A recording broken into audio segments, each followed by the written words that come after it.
أعوذ بالله من الشيطان الرجيم. بسم الله الرحمن الرحيم.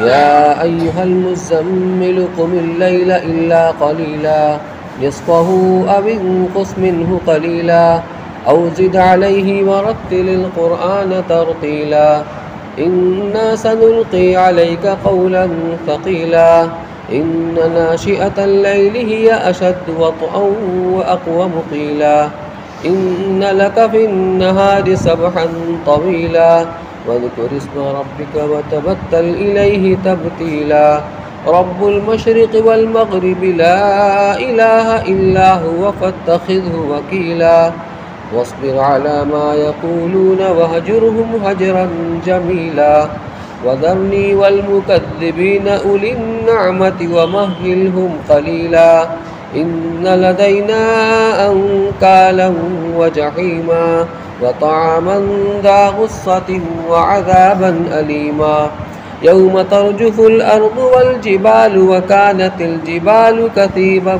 مهيلا صدق الله العلي العظيم. يا أيها المزمل قم الليل إلا قليلا. اے کپڑے میں لپٹنے والے کھڑا رہ رات کو مگر کسی رات نصفہ او انقص منہ قلیلا او زد علیہ ورتل القرآن ترتیلا.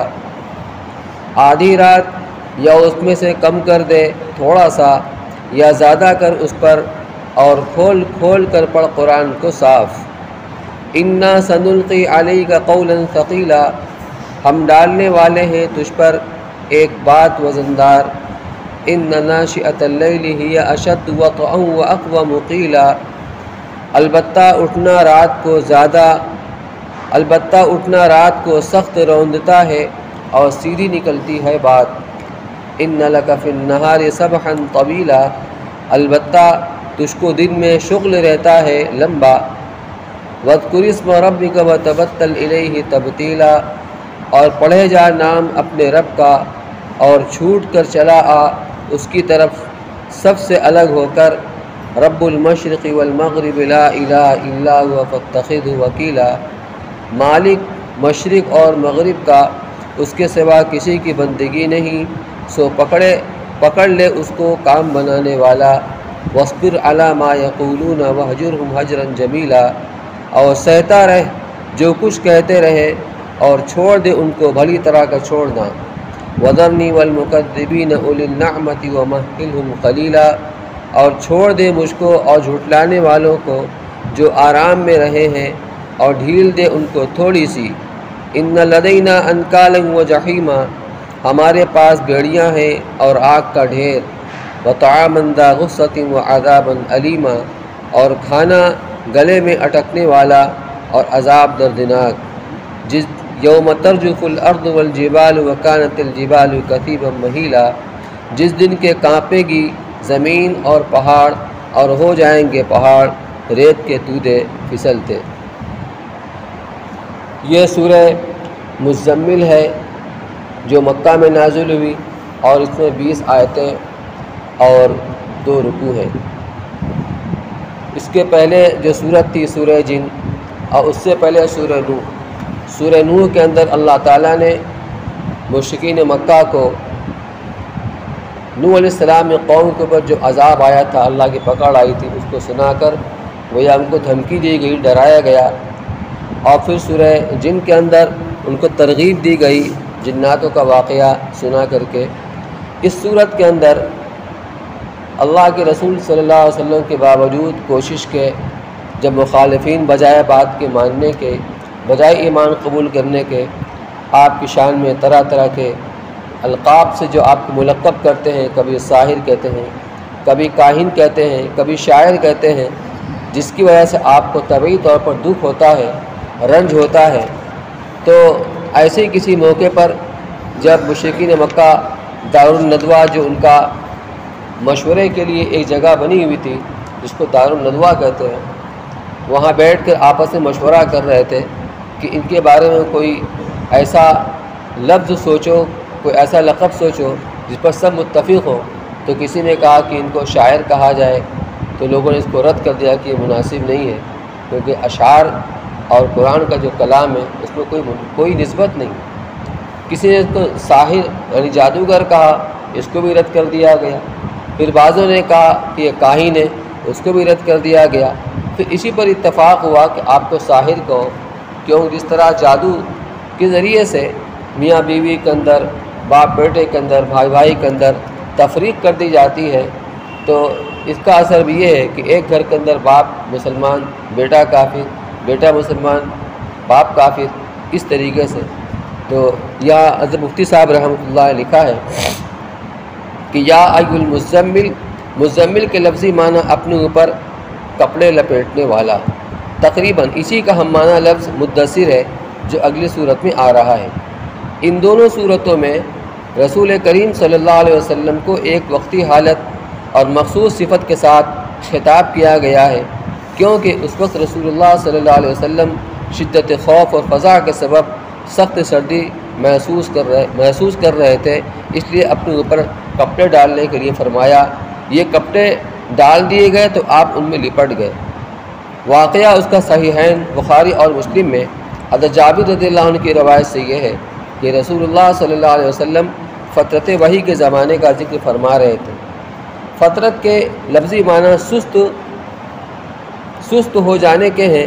واقعہ اس کا یہ پیش آیا تھا کہ سب سے پہلے غار حرا میں نبی کریم صلی اللہ علیہ وسلم پر جبریل امین نازل ہوئے اور سورہ اقرا کی ابتدائی آیتیں آپ کو سنائیں۔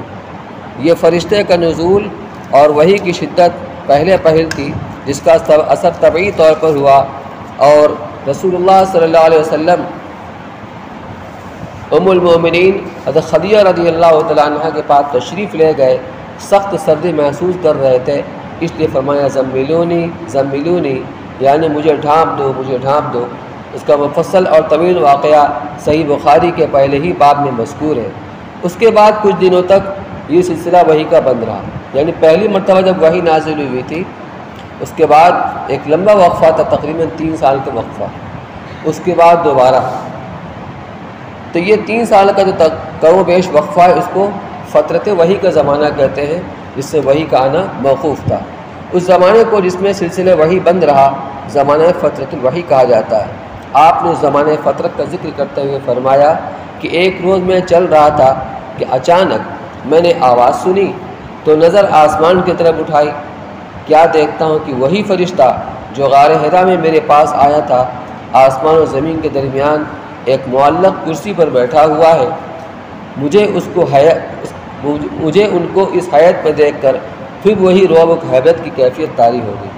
اس میں اتنی تفصیل ہے کہ اس وقت حضرت جبریل علیہ السلام اپنی اصل شکل کے اندر، صورت کے اندر تھے، ان کے 600 بازو تھے اور اپنے بدن سے پورے فضا کو ڈھک رکھا تھا جبریل علیہ السلام نے۔ تو آپ کو پھر وہی رعب کی اور خوف کی کیفیت طاری ہو گئی جو پہلی ملاقات کے وقت ہو چکی تھی۔ میں واپس اپنے گھر چلا آیا اور گھر والوں سے کہا کہ مجھے ڈھانپ دو۔ اس پر یہ آیت نازل ہوئی، یا ایھا المدثر، جو آگے آ رہی ہے۔ اس حدیث میں آیت یا ایھا المدثر کے نزول کا ذکر ہے۔ ہو سکتا ہے کہ اسی حالت کو بیان کرنے کے لیے یا ایھا المزمل کا بھی خطاب آیا ہو، اور یہ بھی ہو سکتا ہے کہ لفظ مزمل کے لقب کا واقعہ الگ ہو جو خلاصہ تفسیر بیان ہوا ہے۔ اس میں یہ بیان کیا گیا، وہی دار ندوہ کے اندر مشرکین کے جو سرداران تھے اکٹھا ہو کر کے ان کے بارے میں کوئی ایسا لقب ڈھونڈو، تلاش کرو جس پر سب متفق ہو جائیں۔ تو جب آپ کو یہ خبر پہنچی تو آپ کو طبعی طور پر رنج ہوا، غم ہوا، اور آپ چادر میں لپٹ کر سو گئے، جیسا کہ عام طور پر ایسا ہو جاتا ہے انسان کے اوپر۔ تو گویا اس آیت کا شان نزول وہ واقعہ ہے۔ تو فرمایا کہ یا ایھا المزمل، یہ بڑے ہی اللہ کی طرف سے لطف اور پیار بھرے انداز میں آپ کو مخاطب کیا گیا۔ قرآن میں، پورے قرآن میں کہیں بھی یا محمد نہیں، نام لے کر آپ کو نہیں پکارا گیا، کسی صفت کے ذریعے سے آپ کو مخاطب کیا گیا۔ یہاں ایک وقتی کیفیت اور حالت کے اعتبار سے آپ کو مخاطب کیا گیا، جیسے حضرت علی رضی اللہ تعالیٰ عنہ ایک مرتبہ حضرت فاطمہ رضی اللہ تعالیٰ عنہ سے ناراض ہو کر گھر سے باہر چلے آئے اور مسجد نبوی میں جو کچا مٹی کا فرش تھا اس پر لیٹ گئے۔ اس کا اثر یہ ہوا کہ ان کے بدن پر مٹی لگ گئی جب حضور صلی اللہ علیہ وسلم وہاں سے گزرے تو آپ نے ان کو اٹھایا، قم یا ابا تراب، تراب کے معنی مٹی کے آتے ہیں اور اب کے معنی آتے ہیں باپ کے، مطلب یہ نہیں کہ مٹی کے باپ اٹھ جاؤ، یعنی اے مٹی میں لیٹنے والے۔ اسی طرح یہاں یا ایھا المزمل، اے کپڑے میں لپٹنے والے، انتہائی پیار بھرا انداز ہے، جو آپ کے اوپر غم کی کیفیت تھی، جو رنج تھا، وہ ذرا سا دور ہو جائے، اس لیے آپ کو اس طرح مخاطب کیا گیا، مخاطب کر کے فرمایا گیا قم اللیل الا قلیلا۔ تو لفظ مزمل اور مدثر خود اس کا پتہ دیتے ہیں کہ یہ آیات بالکل شروع اسلام اور نزول قرآن کے ابتدائی زمانے میں نازل ہوئی ہیں، جبکہ اس وقت 5 نمازیں امت پر فرض نہیں ہوئی تھی۔ یہ 5 نمازیں تو شب معراج میں فرض ہوئی ہیں، اور معراج ہوئی ہے حضرت ابو طالب اور حضرت خدیجہ رضی اللہ تعالیٰ عنہ کے انتقال کے بعد، اور ان کا انتقال ہوا ہے سن 10 نبوی میں، یہ نبوت میں لیں گے 30 سال کے بعد، اس کے معاً بعد معراج ہوئی ہے جو راج روایت کے اعتبار سے، اور یہ واقعہ شروع کا ہے۔ تو ابھی 5 نماز فرض نہیں ہوئی تھی، اور یہ حکم دیا جا رہا ہے کہ آپ رات کے اوقات میں نماز میں کھڑے رہیے۔ امام بغوی رحمۃ اللہ علیہ نے حضرت سیدہ عائشہ رضی اللہ تعالیٰ عنہ وغیرہ کی احادیث کی بنا پر یہ فرمایا ہے کہ اس آیت کے روح سے قیام اللیل یعنی رات کی نماز رسول اللہ صلی اللہ علیہ وسلم اور تمام امت پر فرض تھی، یعنی پنجگانہ سے کے فرض ہونے سے پہلے، اور یہ اس وقت کا واقعہ ہے جب 5 نمازیں فرض نہیں تھی۔ اس آیت میں قیام اللیل یعنی تہجد کی نماز کو صرف فرض ہی نہیں کیا گیا، بلکہ اس میں کم از کم 1/4 رات سے مشغول رہنا بھی فرض قرار دیا گیا، کیونکہ ان آیات میں اصل حکم یہ تھا کہ تمام رات باستثناء قلیل نماز سے مشغول رہے، اور استثناء قلیل کا بیان اور تفصیل آگے آ رہی ہے۔ فرمایا یا ایھا المزمل قم اللیل الا قلیلا، اے کپڑے میں لپٹنے والے اٹھ کھڑے ہوئیے، رات کے وقت میں کھڑے رہیے یعنی نماز میں، مگر تھوڑی دیر۔ مگر تھوڑی دیر کی تعبیر کیا ہے؟ مگر تھوڑی دیر کی تفسیر آگے آ رہی، نصفہ او انقص منہ قلیلا او زد علیہ ورتل القرآن ترتیلا۔ وہ تھوڑی دیر کیا ہے؟ نصف رات ہو گیا، نصف رات آپ نماز میں کھڑے رہیے، تو نصف رات تھوڑی دیر تو ہوئی نہیں۔ تو مفسرین نے اس کا مطلب یہ بیان کیا ہے کہ رات کی ابتدا ہوتی ہے غروب آفتاب پر، تو غروب آفتاب کے بعد مغرب کی نماز پڑھی جاتی ہے، اور مغرب کا وقت رہتا ہے کم و بیش 1.25 گھنٹہ، اس کے بعد عشاء کا وقت ہوتا ہے، پھر عشاء کی نماز پڑھی جاتی ہے، اور یہ ضروری کہ عشاء کا وقت شروع ہوتے ہی عشاء کی نماز پڑھی جائے۔ اس لیے عشاء کی نماز سے فارغ ہونے کے بعد اب جو صبح صادق تک جتنا وقت بچتا ہے اس کا آدھا اب جو اس کا آدھا ہم کریں گے تو ظاہر سی بات ہے مجموعی رات کے مقابلے میں مجموعی رات کا جو آدھا ہوتا ہے اس کے آدھے سے تو کم ہی ہوگا نا۔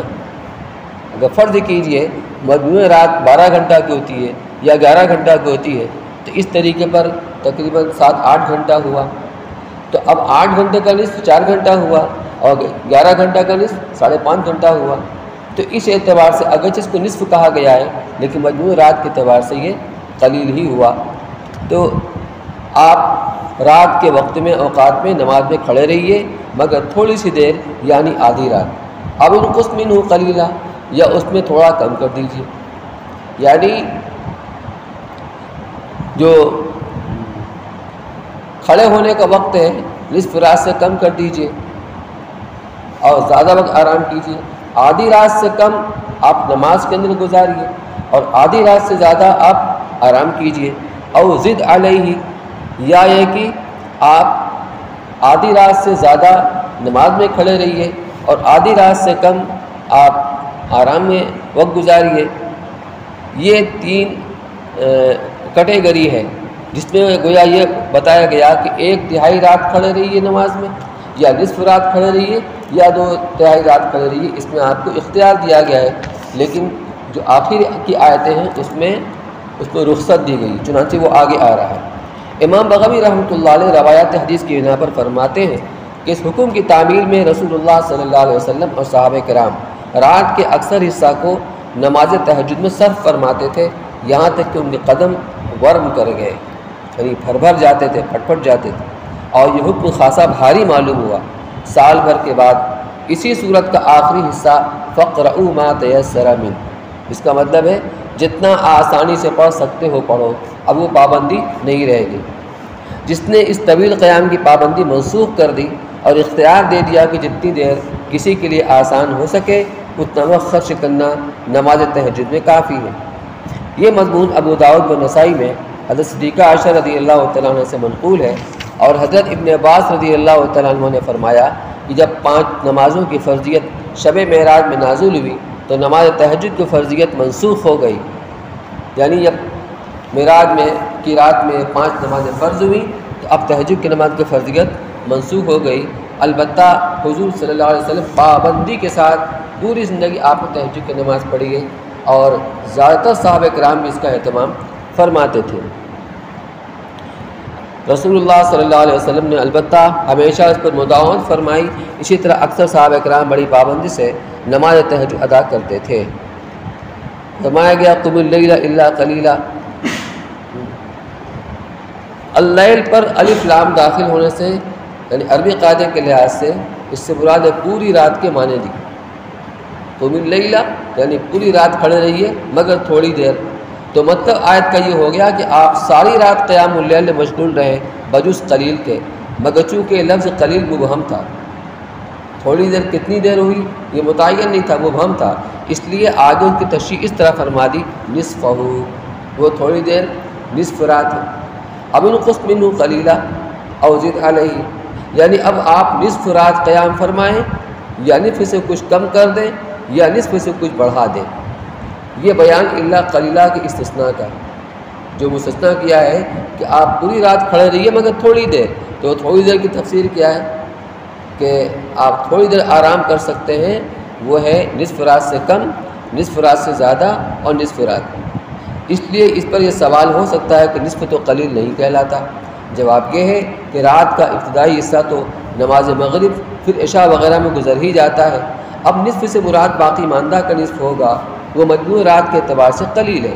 اور اس آیت میں چونکہ نصف سے کم کرنے کی بھی اجازت ہے، نصف سے زائد کرنے کی بھی، اس لیے مجموعی طور پر اس کا یہ حاصل ہوا کہ کم از کم چوتھائی رات سے کچھ زیادہ قیام اللیل میں مشغول رہنا فرض ہوگا۔ ورتل القرآن ترتیلا، قرآن کو صاف صاف پڑھیے ٹھہر ٹھہر کر، یہ ہے ترتیل۔ تو ترتیل کی لفظی معنی کلمہ کو سہولت اور استقامت کے ساتھ منہ سے نکالنے کے ہیں۔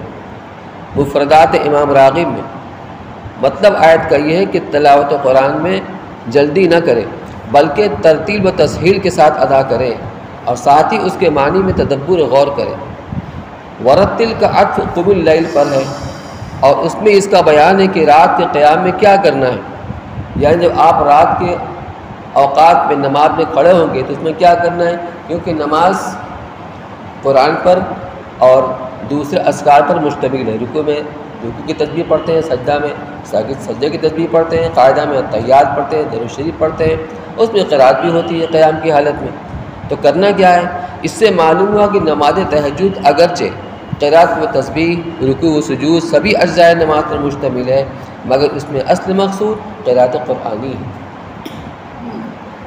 امام ابو حنیفہ رحمۃ اللہ علیہ کے نزدیک تعدد رکعات کے مقابلے میں طول قیام زیادہ بہتر، یعنی آدمی اگر 1 گھنٹے کے اندر 10 رکعت نماز پڑھتا ہے، اس 1 گھنٹے کے اندر 4 رکعت نماز پڑھے گا، یہ افضل ہے، کیونکہ مقصود کیا ہے رات کی نماز سے قرات قرآن، جو جتنی تعداد رکعات کم ہوگی اتنی ہی قرات قرآن زیادہ ہوگی۔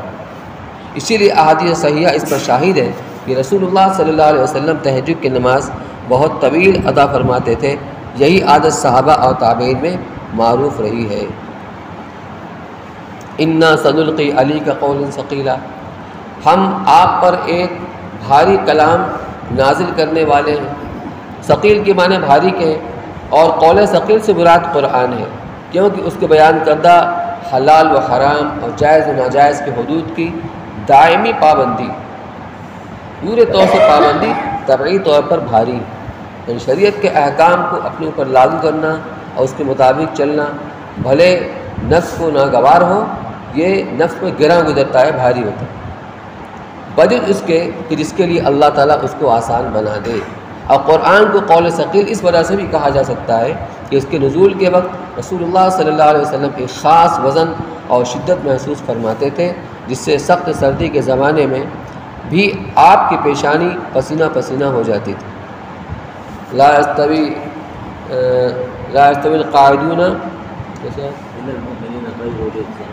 یہ آیت جب نازل ہوئی تو حضرت زید بن ثابت رضی اللہ تعالیٰ عنہ وہ خود کاتب وحی ہیں، یہ فرماتے ہیں کہ اس وقت اللہ کے رسول صلی اللہ علیہ وسلم کی ران میرے ران پر رکھی ہوئی تھی، آپ لیٹے ہوئے آرام کر رہے تھے اور آپ کی ران ان کے ران پر رکھی ہوئی تھی، اور اسی حالت میں وحی نازل ہوئی۔ فرماتے ہیں کہ آپ کا وزن اتنا بڑا اتنا بڑا اتنا بڑا کہ لگتا ہے کہ میری ٹانگ ٹوٹی جا رہی تھی، اب ٹوٹی کہ تب ٹوٹی، اتنا اس کا وزن ہوتا تھا۔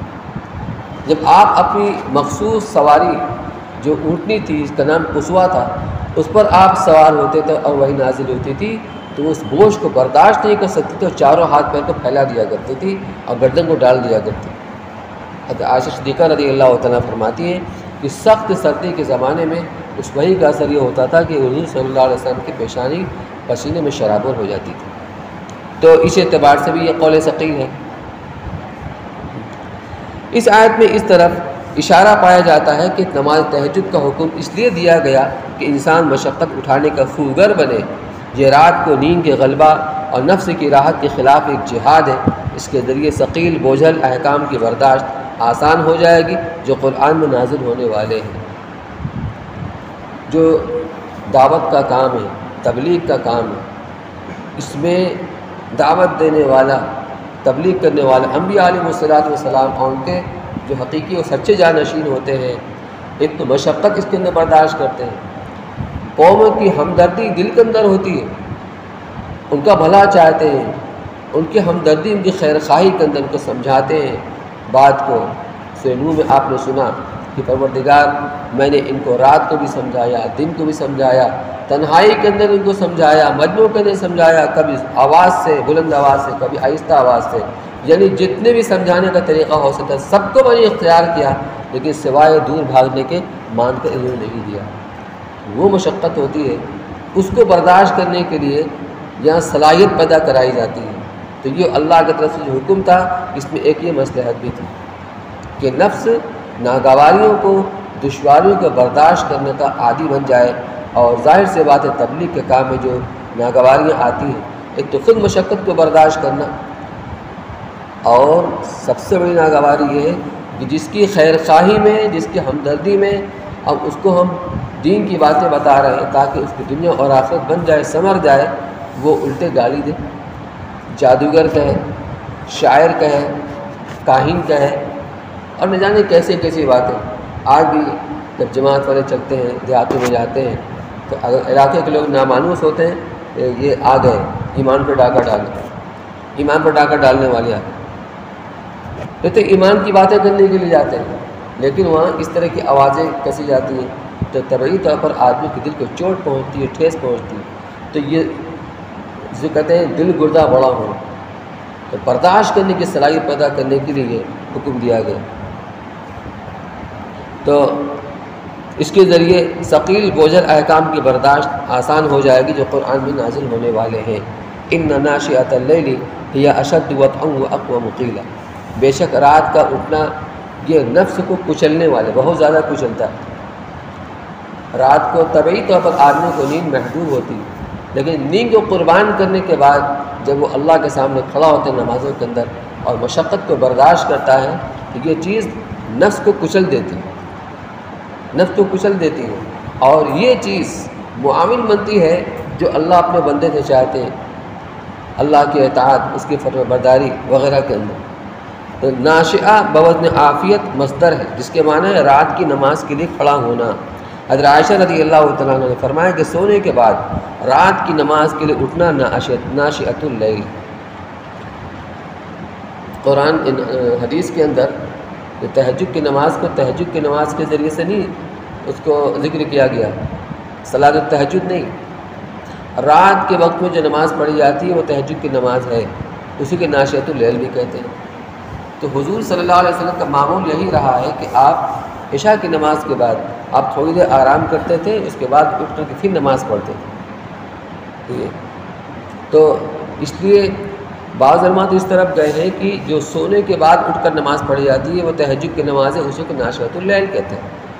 لیکن بہت سے علماء کہتے ہیں کہ نہیں، عشاء کی نماز کے بعد چاہے بغیر سوئے ہی جو نفل نماز پڑھی جاتی ہے وہ بھی تہجد کے لیے شامل ہے، لیکن اس پر سب کا اتفاق ہے کہ افضل اور سب سے بہتر وقت وہی ہے جو اخیر شب کا ہوتا ہے، جو سونے کے بعد اٹھ کر بندہ نماز پڑھتا ہے۔ اس معنی کے لحاظ سے لفظ ناشئۃ اللیل بمعنی تہجد ہو گیا، کیونکہ تہجد کے لفظی معنی بھی رات میں سو کر اٹھنے کے بعد نماز پڑھنے کے ہیں۔ ابن کیسان نے فرمایا کہ آخر رات کے قیام کو ناشئۃ اللیل کہا جاتا ہے۔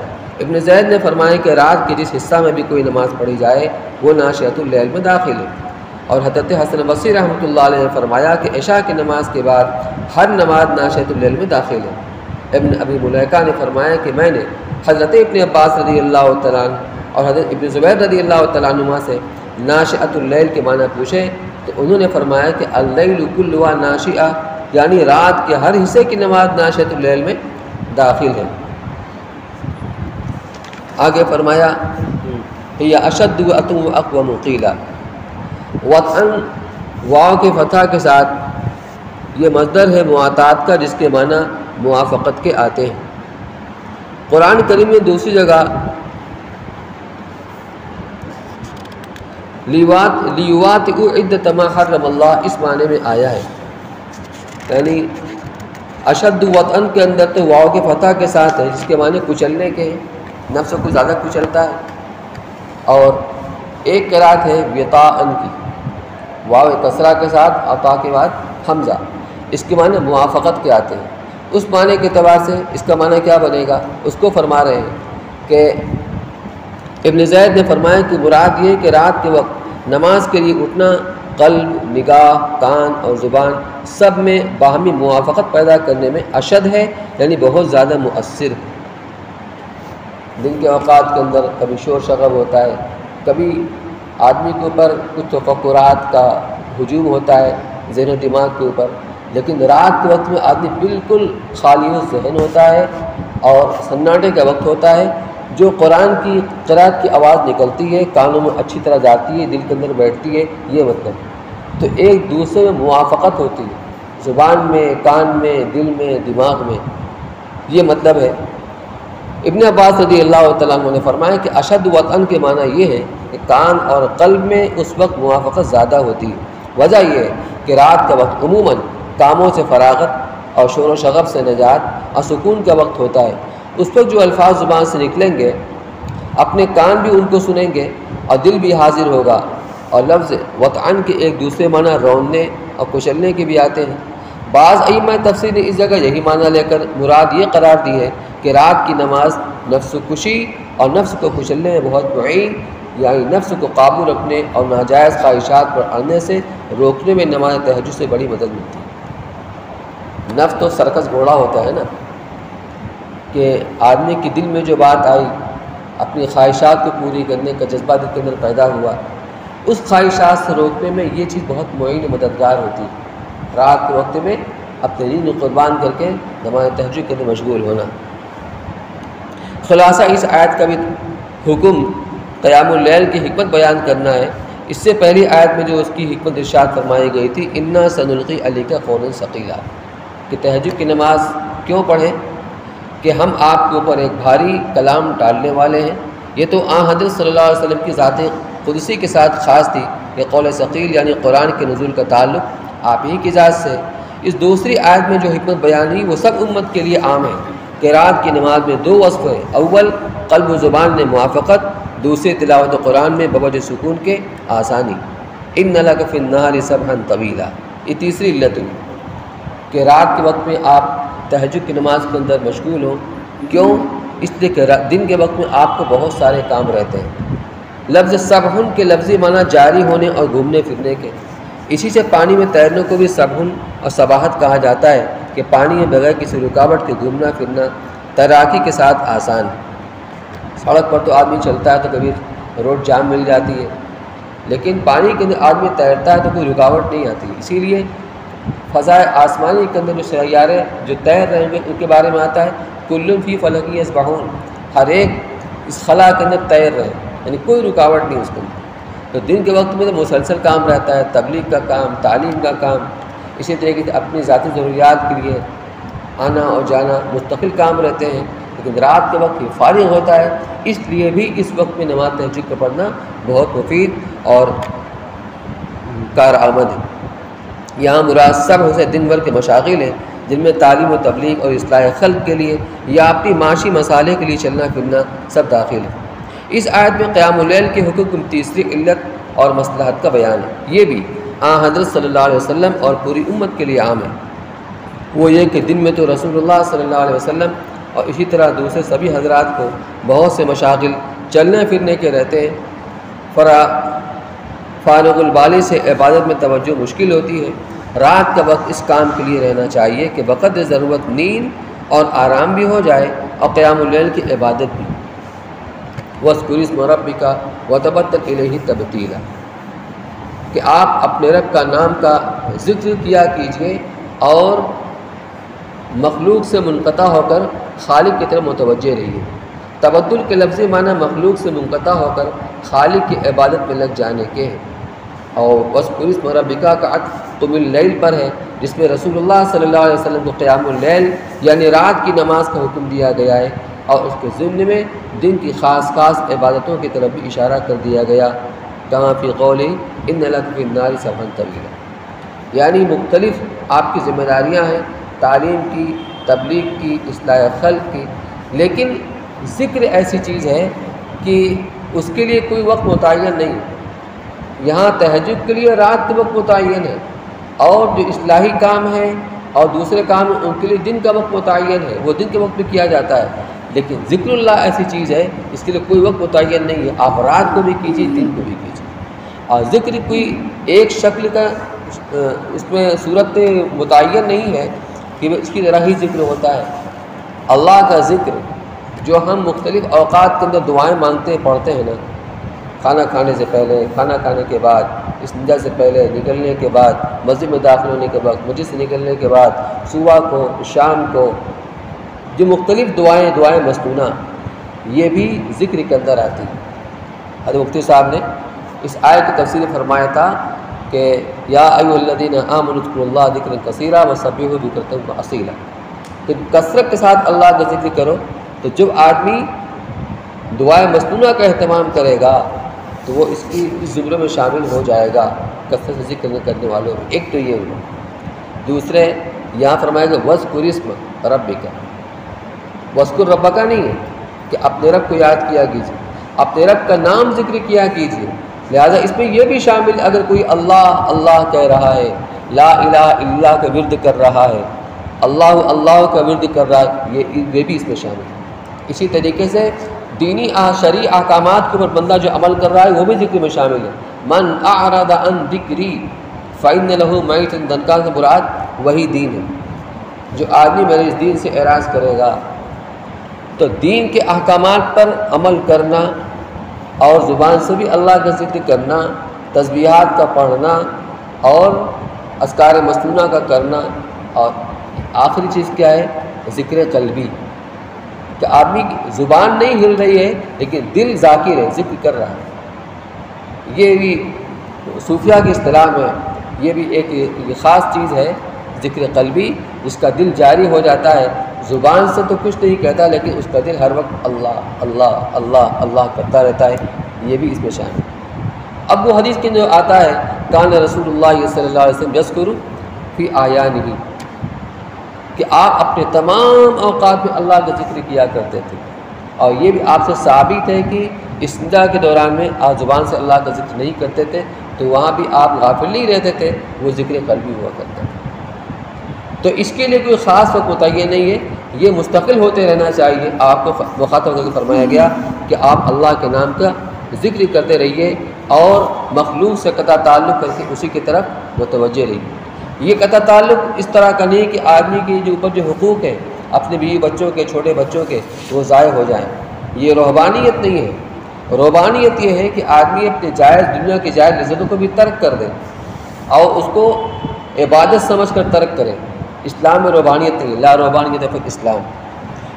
اس تبتل کا مطلب یہ ہے کہ اللہ کے تعلق کو ہر تعلق کے اوپر غالب رکھا جائے، کہ دنیاوی تعلق اللہ کا تعلق میں رکاوٹ پیدا نہ کرے، جو اللہ کا حق وہ سب کے اوپر ہے۔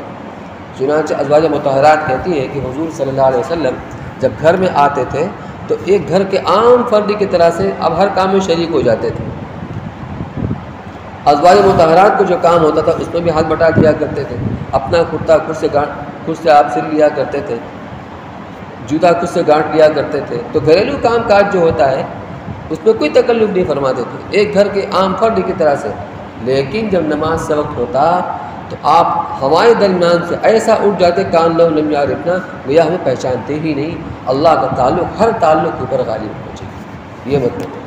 تو اللہ کے حکم کا جو تقاضا ہے جب وہ آ جائے تو ہر چیز بائیں طرف وہ مقدم ہونا چاہیے۔ نماز کا وقت آ جائے تو وہ ہر چیز، اس کا کاروبار، اس کا اپنا گھر بار، یہ سب کچھ اب وہ نمبر 2 پر ہونا چاہیے، اور اللہ کے حکم کا تقاضا یہ نمبر 1 پر ہونا چاہیے۔ دوسرا حکم اس میں یہ دیا گیا تبتل الیہ تبتیلا، یعنی آپ تمام مخلوقات سے قطع نظر کر کے صرف اللہ تعالیٰ کی رضا جوئی اور اس کی عبادت میں لگ جائیں۔ اس کے عام مفہوم میں اللہ کی عبادت میں غیر اللہ کو شریک نہ کرنا بلکہ خالص اللہ کے لیے عبادت کرنا بھی داخل ہے، یعنی اخلاص، اور یہ بھی کہ اپنے تمام اعمال و افعال اور حرکات و سکنات میں نظر اور بھروسہ صرف اللہ تعالیٰ پر رہے، کسی مخلوق کو نفع و ضرر کا مالک یا حاجت روا اور مشکل کشا نہ سمجھے۔ حضرت ابن زید رحمۃ اللہ علیہ نے فرمایا کہ تبتل کے معنی یہ ہے کہ تمام دنیا و مافیہ کو چھوڑیں اور صرف اس چیز کی طرف متوجہ رہیں جو اللہ کے پاس ہے۔ لیکن جس تبتل اور مخلوق سے قطع تعلق کا حکم اس آیت میں دیا گیا وہ اس ترک تعلقات اور ترک دنیا سے بالکل مختلف ہے، جس کو قرآن میں ربانیت کہا ہے، اس کا بھی آپ کے سامنے ذکر کیا گیا۔ ذکر اس میں ذات یعنی اللہ کا تکرار بھی معمور بھی ذکر و عبادت ہے۔ اس آیت میں ذکر اللہ کے حکم کو لفظ اسم کے ساتھ موقعیت کر کے وذکر اسم ربک فرمایا ہے، وذکر ربک نہیں فرمایا۔ اس میں اشارہ اس طرف نکلتا ہے کہ اسم رب یعنی اللہ کا تکرار بھی مطلوب اور معمور بھی ہے۔ آپ کے سامنے تفصیل آ چکی۔ رب المشرق والمغرب لا الہ الا هو فاتخذہ وکیلا، وہ مالک ہے مشرق و مغرب کا، مشرق و مغرب کا مالک۔ مشرق ایک طرف ہوا، مغرب ایک طرف ہوا، اور اس کے درمیان میں ساری کائنات ہو گئی، تو ساری کائنات کا مالک ہے، مشرق کا ہی مالک ہے، مغرب کا ہی مالک ہے، اور اس کے سوا کوئی معبود نہیں ہے۔ تو وہی ذات ایسی ہے کہ اپنے سارے کام میں اسی پہ بھروسہ رکھیے، اسی کو اپنا وکیل و کارساز سمجھیے۔ ومن یتوکل علی اللہ فہو حسبہ، جو اللہ پر توکل بھروسہ کرتا ہے اللہ اس کے لیے کافی ہو جاتا ہے۔ تو آپ ان کے چکر میں نہ پڑیے، یہ کیا کہتے ہیں کیا کرتے ہیں، آپ اس کو نظر انداز کر دیجئے اور ان سے لا تعلق ہو کر اللہ کے اوپر بھروسہ رکھیے، اللہ کی طرف اپنی توجہ کو رکھیے۔